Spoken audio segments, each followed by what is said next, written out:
అందరికీ నమస్కారం. ఈ రాష్ట్ర ముఖ్యమంత్రి జగన్మోహన్ రెడ్డి గారు ఒక సరికొత్త స్కామ్కి తెరలేపారు. ఇది మామూలు స్కామ్ కాదండి. ఇదేదో 1000-2000 కోట్లో ఏదో చిన్న చిత్తగా స్కామ్ అనుకుంటే పొరపాటు పడినట్టే. ఇది దాదాపుగా 1,20,000 కోట్ల రూపాయల విలువైనటువంటి అతిపెద్ద కుంభకోణం. ఈ కుంభకోణానికి తెరలేపింది ఈ రాష్ట్ర ప్రభుత్వం. రాష్ట్రంలో ఈ రోజున అవసరం లేకపోయినా 10,000 మెగావాట్ల సోలార్ పవర్ ప్రాజెక్టులకి శ్రీకారం చుడుతూ 1,20,000 కోట్ల రూపాయల అతి భారీ కుంభకోణానికి ఈ రాష్ట్ర ముఖ్యమంత్రి జగన్మోహన్ రెడ్డి గారు పాల్పడుతూ ఉన్నారు. నిస్సిగ్గుగా 1,000 కోట్ల రూపాయలు దోచుకుని తింటూ ఉన్నాడు. నిన్ననే డిసెంబర్ 28వ తేదీన ఈ సోలార్ పవర్ ప్రాజెక్టులకు సంబంధించి బిడ్స్ దాఖలవటం జరిగింది. ఈ రోజున ఈ 10,000 మెగావాట్లు సోలార్ విద్యుత్ పార్కులకు సంబంధించి ముందుగా ఫేజ్ 1లో 6,050 మెగావాట్లకు సంబంధించి నిన్న టెండర్లు దాఖలు చేయడానికి ఆఖరు తేదీ. ఈ 6,050 మెగావాట్లు కూడా 500 మెగావాట్లు చక్రాయపేట కడప జిల్లా, 400 మెగావాట్లు తొండూరు కడప జిల్లా, 500 మెగావాట్లు కంబాల దిన్నె కడప జిల్లా, ఇంకొక 500 మెగావాట్లు పెండ్లిమర్రి కడప జిల్లా, 600 మెగావాట్లు రామసముద్రం ప్రకాశం జిల్లా, ఇంకొక 600 మెగావాట్లు సిఎస్పురం ప్రకాశం జిల్లా, 600 మెగావాట్లు ఉరిచింతల ప్రకాశం జిల్లా, 1,250 మెగావాట్లు కంబద్దూరు ప్రకాశం జిల్లా, ముదిగిబ్బ, అదేవిధంగా కొలిమిగుండల, ఇట్లా ఇంకొక 500, ఇంకో 600, అంటే ప్రధానంగా కడప మరియు ప్రకాశం జిల్లాలలో సంబంధించి 6,050 మెగావాట్లకు సంబంధించి నిన్న టెండర్లు దాఖలైతే ఇప్పుడు రాష్ట్ర ప్రజలందరూ కూడా శ్రద్ధగా వినాలి. ఎంత బరి తెగించి ఈ రాష్ట్ర ముఖ్యమంత్రి దోచుకుని తింటూ ఉన్నాడో. ఇవాళ ఈ టెండర్లు దాఖలు చేసినటువంటి కంపెనీ వివరాల్లోకి వెళితే తెలుస్తుంది. ఈ 10 సోలార్ పవర్ పార్కులకు సంబంధించి దాఖలైనటువంటి బిడ్లు ఎన్నో తెలుసా సార్? కేవలం 24, ఓన్లీ 24. అంటే ఒక్కొక్క సోలార్ పవర్ పార్క్కి 2 యావరేజ్న, ఒకదానికో రెండు కంటే మించిబండి. ఇవాళ అత్యధికంగా ఈ 24 దాఖలైందే అతి తక్కువ. అత్యధికంగా దాఖలు చేసినటువంటి కంపెనీస్ ఏవైతే ఉన్నాయో, ఒకటి అదానీ అయితే, రెండోది Shirdi Sai electricals limited. Shirdi Sai electricals, మీరు ఎప్పుడైనా ఈ పేరు విన్నారా సార్? ఎవరైనా Shirdi Sai electricals solar power పార్కుల నిర్వహణలో ఎవరైనా మనం పేరు విన్నావా? ఇదేమన్నా ఒక గొప్ప అంతర్జాతీయ కంపెనీ అంటే కాదండి. కడప జిల్లాకి చెందినటువంటి కంపెనీ. ఇవాళ రాష్ట్రానికి అంతర్జాతీయ కంపెనీలతో పనే ఉందండి. కడప జిల్లా కంపెనీ అయితే చాలు. ముఖ్యమంత్రి గారి సొంత జిల్లా కంపెనీ లేకపోతే సొంత నియోజకవర్గం కంపెనీ అయితే చాలు. ఇంకా వేరే ఏ అర్హత అక్కర్లేదు. కడప జిల్లాకి చెందినటువంటి షిరిడి సాయి ఎలక్ట్రికల్స్ ఎవరిదండి? నర్రెడ్డి విశ్వేశ్వర రెడ్డి గారిదండి. ఎవరి పెద్ద మనిషి? నర్రెడ్డి విశ్వేశ్వర రెడ్డి. ఈ నర్రెడ్డి విశ్వేశ్వర రెడ్డి ఎవరయ్యా అంటే, స్వయంగా ఈ రోజున MP, YSR Congress party MP Jaganmohan రెడ్డికి అత్యంత సన్నిహితుడైనటువంటి అవినాష్ రెడ్డికి బినామీ. అవినాష్ రెడ్డి చేతిలో కీలు బొమ్మ ఈ నర్రెడ్డి విశ్వేశ్వర రెడ్డి. అంటే ఏంటి జగన్మోహన్ రెడ్డి గారు? మీ సొంత కంపెనీకి, మీ అనుంగ అనుచరుడి యొక్క బినామీ కంపెనీకి ఇవాళ 1,20,000 కోట్ల రూపాయలు దోచిపెట్టడానికి స్కీమ్ సిద్ధం చేశారా సార్? ఎంత అద్భుతంగా ఉంది సార్. అంటే ఎవరు ప్రశ్నించరనుకున్నారా మిమ్మల్ని? సమస్య లేదు. మీరు ఈ విధంగా మీ బినామీలకి దోచిపెడుతూ ఉంటే చూస్తూ ఊరుకునే ప్రసక్తే లేదు. రాష్ట్ర ప్రజలందరూ అర్థం చేసుకోండి. ఎవడే నర్రెడ్డి విశ్వేశ్వర రెడ్డి?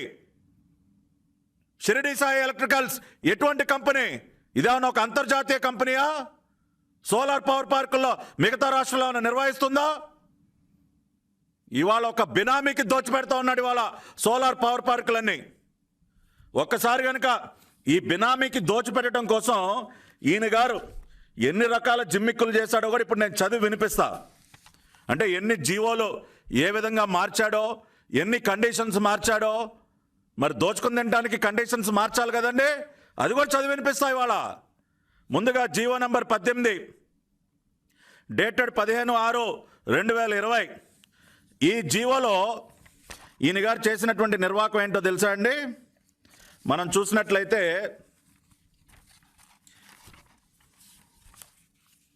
జీవో నంబర్ 18లో 30 సంవత్సరాలకి, మరి ఈయన గారు గతంలో 25 సంవత్సరాలు అనుకున్నది 30 సంవత్సరాలకి పీపీఏ యొక్క కాల పరిమితి పెంచి, ముందుగా జీవో నంబర్ 18లో ఏం చెప్పారు సార్? ట్రాన్స్పరెంట్ బిడ్డింగ్ అని పెట్టి flat tariff for 15 years and reduced tariff thereafter to meet O&M and operation and maintenance and other expenses for the balance contract period of 15 years అని పెట్టారు. అసలు పీపీఏలో 25 సంవత్సరాల నుంచి 30 సంవత్సరాలకి ఎందుకు పెంచారంటే సమాధానం చెప్పడే ముఖ్యమంత్రి. అసెంబ్లీలోనే చాలా గొప్పగా ఉపన్యాసాలు ఇస్తారు. 25 నుంచి 30కి పెంచి ముందు ఒక జీవోనేమో ఫస్ట్ 15 సంవత్సరాలకే ఫ్లాట్ టారిఫ్ అండి, ఆ తర్వాత 15 సంవత్సరాలకి రెడ్యూస్డ్ టారిఫ్ మెయింటెనెన్స్ సంబంధించి తీసుకుంటామని చెప్పి మళ్ళీ ఒక నెల రోజుల్లోనే మళ్ళీ మార్చేశారు. GO number 19 dated 17/7/2020. దీనిలో ఏం మార్చారండి? దీనిలో పూర్తిగా మార్చేస్తూ the tariff model will be changed to levelized tariff for a period of 25 years. అంటే 15 సంవత్సరాలు ఫిక్స్డ్ టారిఫ్ విధానం నుంచి 25 సంవత్సరాలు మీకు ఫిక్స్డ్ టారిఫ్ ఇస్తాం అంటే అయిపోయింది. 15 సంవత్సరాలు తగ్గించటాలు, ఆపరేషన్ అండ్ మెయింటెనెన్స్ మాత్రం ఇస్తామని చెప్పినటువంటి ఈ మాటలు జీవో నెంబర్ 18లో ఉన్నటువంటివన్నీ కూడా మార్చేసి సరాసరి 25 సంవత్సరాలు మీకు మేము ఫిక్స్డ్ టారిఫ్ ఇచ్చేస్తాం, 25 నుంచి 30 సంవత్సరాలు అని చెప్పి జీవో నెంబర్ 19 తీసుకొచ్చారు. ఎందుకు తీసుకొచ్చారు సార్? ఎందుకు మార్చాల్సి వచ్చిందని అడుగుతున్నా. ఏమి బినామీకి దోచిపెట్టడం కోసం మార్చారా? ఈ కండిషన్ ఎందుకు మార్చారు? జీవో నెంబర్ 18 తర్వాత జీవో నెంబర్ 19 తీసుకురావాల్సినటువంటి అవసరం ఎందుకు ఏర్పడిందో జగన్మోహన్ రెడ్డి గారు సమాధానం చెప్పాలి. 1,20,000 కోట్ల రూపాయలు సోలార్ విద్యుత్ పేరుతో దోచుకు తినడానికి జీవోలు మార్చేస్తారా మీరు? టారిఫ్ విధానాన్నే మార్చేస్తారా? 15 సంవత్సరాల నుంచి 25 సంవత్సరాలు ఫిక్స్డ్ టారిఫ్ ఇచ్చేస్తారని రాసేస్తారా మీరు? మీ ఇష్టానుసారం జీవోలు ఇస్తూ. GO number 25 dated 7/11/2020 November 7. దీనిలో చూస్తే కనుక వీళ్ళు పెట్టినటువంటిది it is proposed to change the tenure of the power purchase agreement period to 30 years instead of 25 years. ఎందుకు మార్చారు సార్ మీరు? 25 సంవత్సరాలే చాలా ఎక్కువ అని చెప్పి అసెంబ్లీలో మాట్లాడారు కదా. మీరు అసెంబ్లీలో మాట్లాడినటువంటి మాటలు వెర్బాటం నా చేతిలో ఉంది, వాళ్ళ అసెంబ్లీ రికార్డ్ నా చేతిలో పెట్టుకుని మాట్లాడుతూ ఉన్నా. మీరు ఆ రోజున పీపీఎల్ గురించి అసెంబ్లీలో ఏం మాట్లాడారు సార్? చదివి వినిపిస్తా. ఈ మహానుభావుడు, ఈ దుర్మార్గుడు ఏ రకంగా ప్లేటు ఫిరాయిస్తాడో, ఈ నీతి మాలినటువంటి వ్యక్తి ఎన్ని కబుర్లు చెప్పి ఆ తర్వాత ఎన్ని రకాలుగా మాటలు తప్పుతాడో ఈ ఫేక్ ముఖ్యమంత్రి మీరు తెలుసుకోవాలి, రాష్ట్ర ప్రజలందరూ కూడా. ఈయన అంటాడండి పీపీఎల్ని 25 సంవత్సరాల పాటు ఎందుకు చేసుకున్నారని నేను చంద్రబాబు నాయుడు గారిని గట్టిగా నిలదీస్తూ అడుగుతున్నా. టెక్నాలజీ పెరుగుతూ ఉంటే, టెక్నాలజీ వల్ల రేట్లు తగ్గుతాయనే స్పృహ ఉంటే, ఆ రకంగా జరుగుతూ ఉందని చెప్పి మనందరికీ తెలిసిన స్పృహ ఉంటే, ఎవరైనా బుద్ధి జ్ఞానం ఉన్న వ్యక్తి ఎవరైనా కూడా 25 సంవత్సరాల పాటు పీపీఏలు చేసుకుంటారా అని నేను డైరెక్ట్గా అడుగుతున్నా. ఏమైపోయిందా నీ బుద్ధి? ఏమైపోయిందా నీ బుద్ధి? ఏం మాట్లాడాను అసెంబ్లీలో? బుద్ధి జ్ఞానం ఉన్నటువంటి వాడు ఎవడు 20 సంవత్సరాలు పీపీఎల్ చేసుకోడా? నీ బుద్ధి వాళ్ళ అరికాల్లోకి జారిందా, మోకాల్లోకి జారిందా? ఏమైపోయిందా నీ బుద్ధి? ఏం మాట్లాడాను అసెంబ్లీలో? 25 సంవత్సరాలు బుద్ధి జ్ఞానం ఉన్నవాడు 25 సంవత్సరాలు పీపీఎల్ చేసుకోరు అని నువ్వు అసెంబ్లీలో మాట్లాడి నువ్వు ఇవాళ జీవో తీసుకొస్తావా? ఏమా జగన్మోహన్ రెడ్డి, ఏంటా నువ్వు తీసుకొచ్చిన జీవో నంబర్ 25? ఏంటి నువ్వు చెప్పేది? It is propose to change the tenure of the power purchase agreement to 30 years. 25 సంవత్సరాలు చేసుకోవటమే పెద్ద నేరం, ఘోరం అని మాట్లాడినటువంటి నువ్వు ఇవాళ 30 సంవత్సరాలకి దేనికి పెంచావు? నీ నర్రెడ్డి విశ్వేశ్వరరెడ్డికి దోచిపెట్టడానికి పెంచావా? 1,20,000 కోట్ల రూపాయలు దోచుకోవడానికి పెంచావు నువ్వు? ప్రజాధనాన్ని దోచుకోవటం కోసం నీ ఇష్టానుసారంగా మార్చేస్తావా జీవోల్ని? ఇంకా పోనీ ఏమన్నా రైతుకి ఏమన్నా మేలు చేస్తా ఉన్నాడా? ఇవాళ ఈ సోలార్ ప్లాంట్లు పెట్టాలంటే 1000 ఎకరాలు భూమి కావాలి. ఇవాళ ఇన్ని రకాలుగా ఇవాళ మనం చూస్తున్న రైతులను ఏ విధంగా కష్టపెడుతూ ఉన్నాడు. పంట బీమా కట్టకుండా, పరిహారం చెల్లించకుండా, ఇన్పుట్ సబ్సిడీ ఇవ్వకుండా, ఎంఎస్పీ ఇవ్వకుండా నానా రకాలుగా హింస పెట్టి సోలార్ పవర్ ప్లాంట్ల పేరుతో భూమి రైతుల దగ్గర నుంచి లాక్కుంటూ వాళ్ళకి ఇచ్చేటటువంటి ఎకరా భూమి యొక్క లీజుని తగ్గిస్తాడంటండి పెద్ద మనిషి. ఈయన గారు చెప్తాడు జీవో నెంబర్ 25లో, మీరందరూ ఎవరైనా చదువుకోవచ్చు. At present land lease rental of 31,000 per acre per annum is to be collected from solar power developers. దీన్ని it is now proposed to reduce the land lease of the same lands to 25,000 per acre per annum. నీకు అసలు మానవత్వం ఉందా? రైతుకి ఇచ్చే దానిలో కోత పెడతావు నువ్వు. రైతుకి 31,000 ఎకరాకి లీజ్ అమౌంట్ ఉంటే సంవత్సరానికి దాన్ని 25,000కి తగ్గిస్తావా నువ్వు? మనిషివేనా నువ్వు అసలు అని అడుగుతా ఉన్నాయి వాళ్ళ జగన్మోహన్ రెడ్డి గారిని. రైతుకి ఇచ్చే దానిలో కోత పెడతావా? రైతు భరోసా పథకాన్ని అట్లాగే తగలబెట్టావు. 12,500 ఇస్తానని చెప్పి అక్కడ కోత పెట్టావు. ఇవాళ మళ్ళీ లీజ్ అమౌంట్లో కోత పెడతావు నువ్వు. అసలు నిన్ను మనిషి అంటారా లేకపోతే ఇంకేదన్నా అంటారా అర్థం కావట్లేదు. ఇంకొక పక్కన చూసినట్లయితే మళ్ళీ ఇదే జీవోలో green shoe option, the SPD solar power developer shall have an option to develop up to 50% additional capacity. అంటే ఇవాళ ఈ టెండర్లు దక్కించుకున్న వాళ్ళంటండి 50% పెంచేసుకోవచ్చు అంట వాళ్ళకి వాళ్ళే. అంటే 6,000 మెగావాట్లు రేపటి రోజున 9,000 అయిపోతుంది. పెంచుకోవచ్చు మీ ఇష్టానుసారం. మళ్ళీ కాంపన్సేషన్ బ్యాక్డౌన్కి ఈ రకంగా ఇన్ని రకాలుగా. అంటే ముందే నువ్వు బాగా స్కెచ్ చేసుకున్నావు. నీ నర్రెడ్డి విశ్వేశ్వరరెడ్డి ద్వారా దోచుకుని తిందామని 1,20,000 కోట్లు. అందుకని ఇన్ని జీవోలు మారుస్తారా సార్ మీరు? ఇన్ని జీవోలు మారుస్తారా? టారిఫ్ విధానాన్ని చేంజ్ చేసేస్తారా? లీజ్ పీరియడ్ని, పీపీ అగ్రిమెంట్ పీరియడ్ని 30 సంవత్సరాలు చేసేస్తారా? రైతుకి ఇచ్చే దానిలో కోత పెట్టేస్తారా? రైతుకు కోత పెట్టి నీ తాడేపల్లి ప్యాలెస్ ఖజానాలోకి చేరుస్తూ ఉన్నాయి వాళ్ళ డబ్బులన్నీ కూడా. సిగ్గుపడాలా నువ్వు ముఖ్యమంత్రిగా ఉన్నందుకు? రాష్ట్ర ప్రజల దౌర్భాగ్యం. ఈ దగులుబాజీ పనులన్నీ చేయడం కోసం ఇంకొక 420ని తీసుకొచ్చి మళ్ళీ ఏపీ సోలార్ పవర్ జనరేషన్ కార్పొరేషన్కి, ఏపీ సోలార్ పవర్ కార్పొరేషన్కి సిఇఓగా ఈయన గారి యొక్క ఒక శిష్యుడు ఇంకొక 420, ఎవరైనా ఎం మురళీకృష్ణారెడ్డి గారిని. అంటే ఈ తప్పుడు పనులన్నీ చేయడం కోసం ఒక రబ్బర్ స్టాంప్ కావాలి కదండి. ఎక్కడ పడితే అక్కడ స్టాంప్ వేసి సంతకం పెట్టడానికి ఎవడో ఒకటి కావాలి కదా. అందుకని దానికి కూడా రెడీ చేశారు సార్. ఎప్పుడు అనుకుంటున్నారు? జీవో నంబర్ 25 ఎప్పుడైతే ఇచ్చారో కండిషన్స్ మార్చి 7/11 నవంబర్ 7న ఎప్పుడైతే జీవో ఇచ్చారో అదే రోజు ఇస్తారు సార్ జీవో. మళ్ళీ జీవో నంబర్ 92 డేటెడ్ 7/11. ఇక్కడ తెలియట్లేదా మీకు కుట్ర? కండిషన్స్ మార్చిన రోజునే మీరు రబ్బర్ స్టాంప్ని పెట్టుకుంటారా? ఈ మురళీకృష్ణారెడ్డి ఎవడండి? ఈయన గారంటండి, ఈయనకి చాలా అనుభవం అండి, చాలా గొప్ప వ్యక్తి. ఈయన గారు డెప్యూటీ ఎగ్జిక్యూటివ్ ఇంజనీర్ అంట, డిఈఈ ఇన్ ఏపీ జెన్కో. ఒక డిఈ స్థాయి వ్యక్తిని. ప్లస్ ఈయన గారు presently working as OSD to minister of energy. అంటే మన బాలినేని గారండి, మన హవాలా కింగ్ బాలినేని గారు ఉన్నారు కదా, బాలినేని గారి దగ్గర పనిచేసేటటువంటి ఒక ఓఎస్డీని తీసుకొచ్చి ఏపీ సోలార్ పవర్ కార్పొరేషన్కి ఇవాళ ఈయన గారు చీఫ్ ఆపరేటింగ్ ఆఫీసర్గా పెట్టేస్తారండి. ఏంటి సార్ ఇది? ఎవరి మురళీకృష్ణారెడ్డి అంటే మీ పిఎల్ని, మీ మంత్రుల దగ్గర పిఎల్ని తీసుకొచ్చి సోలార్ పవర్ కార్పొరేషన్కి చీఫ్ ఆపరేటింగ్ ఆఫీసర్ కింద పెడతారా? మీరు చేసే దగులుబాజీ పనులన్నిటికీ ఒక రబ్బర్ స్టాంప్ని ఏర్పాటు చేసుకుంటారా?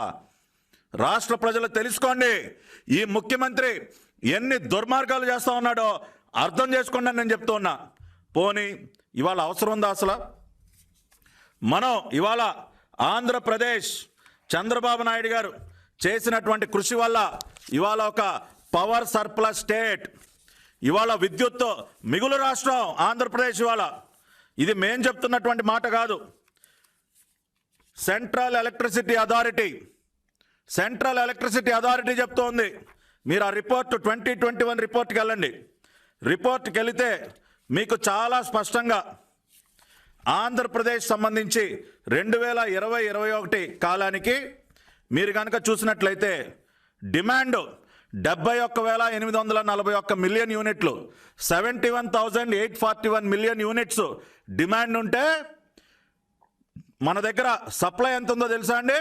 76,865 మిలియన్ యూనిట్స్ సప్లై ఉంది. డిమాండ్ 71,000 ఉంటే 76,000 సప్లై ఉంది సార్. 5,024 మిలియన్ యూనిట్స్ ఎక్సెస్ ఉంది ఇవాళ రాష్ట్రంలో. చంద్రబాబు నాయుడు గారు చేసినటువంటి కృషి వల్ల ఇవాళ విద్యుత్ మిగులు రాష్ట్రంగా ఆంధ్రప్రదేశ్ అవతరించినటువంటి పరిస్థితి. ఒక్కసారి మీరు గమనిస్తే మార్చ్ 2016కి ఆంధ్రప్రదేశ్లో మొత్తంగా 15,300 మెగావాట్లు విద్యుత్ జనరేటింగ్ కెపాసిటీ ఉంటే దానిని 2019 మా తెలుగుదేశం పార్టీ ప్రభుత్వ హయాం ముగిసే సమయానికి 24,184 మెగావాట్లకి చంద్రబాబు నాయుడు గారు తీసుకువెళ్లారు. రాష్ట్రంలో ఎక్కడా కూడా విద్యుత్ కోతలు ఉండకూడదు, నాణ్యమైనటువంటి విద్యుత్ 24 గంటలు సరఫరా చేయాలి అని చెప్పి ఆ రోజున విద్యుత్ జనరేటింగ్ కెపాసిటీని మేము పెంచాం. విద్యుత్ మిగులు రాష్ట్రంగా తయారు చేసి చూపించాం. ఇవన్నీ కూడా విద్యుత్ శాఖ మంత్రి ఆర్కే సింగ్ గారు పార్లమెంట్లో ఇచ్చినటువంటి సమాచారం. ఆ రకంగా ఇవాళ 5,000 మిలియన్ యూనిట్లు మిగులుంటే రాష్ట్రంలో మీరు ఎందుకు పెడతా ఉన్నారు సార్? 10,000 మెగావాట్లు ఈ రోజున సోలార్ ఎందుకు పెట్టాల్సి వచ్చింది? 10,000 మెగావాట్లు అంటే ఒక్క మెగావాట్కి సోలార్ రోజుకి 4,500 యూనిట్లు జనరేట్ చేస్తుంది సోలార్. 10,000 మెగావాట్లు అంటే 45 million units per day generation ఇవాళ చేసేటటువంటి పరిస్థితి. దాని యొక్క విలువ మీరు చూసినట్లయితే యూనిట్కి ₹2.50 చొప్పున వేసుకుంటే దాని యొక్క విలువ 11,25,00,000 రోజుకి, నెలకి 337 కోట్లు, సంవత్సరానికి 4,050 కోట్ల అదనపు భారాన్ని ఇవాళ రాష్ట్రం పైన మోపుతున్నారు. అవసరం లేకపోయినా 5,000 మిలియన్ యూనిట్లు మిగులు విద్యుత్ రాష్ట్రానికి ఉన్న 4,000 కోట్ల రూపాయలు ప్రతి సంవత్సరం రాష్ట్రం పైన భారం మోపుతున్నాడు. 30 సంవత్సరాలకు లెక్కేస్తే అది 1,20,000 కోట్లకి చేరుతూ ఉంది. అంటే 1,20,000 కోట్ల భారీ కుంభకోణానికి పాల్పడటం కోసం మీరు ఈ రోజున అవసరం లేకపోయినా రాష్ట్ర ఖజానా పైన భారం వేస్తారా? నేను సూటిగా అడుగుతున్నా ముఖ్యమంత్రి జగన్మోహన్ రెడ్డి గారిని, ఈ రోజున ఏం అవసరం ఉందని ఈ రోజున ఈ 10,000 మెగావాట్ల సోలార్ ప్లాంట్లు మీరు ప్రారంభిస్తూ ఉన్నారు? 5,000 మిలియన్ యూనిట్స్ ఇవాళ మిగులు విద్యుత్ ఉందా లేదా? సెంట్రల్ ఎలక్ట్రిసిటీ అథారిటీ చెప్పిందా లేదా? మీరు సమాధానం చెప్పండి.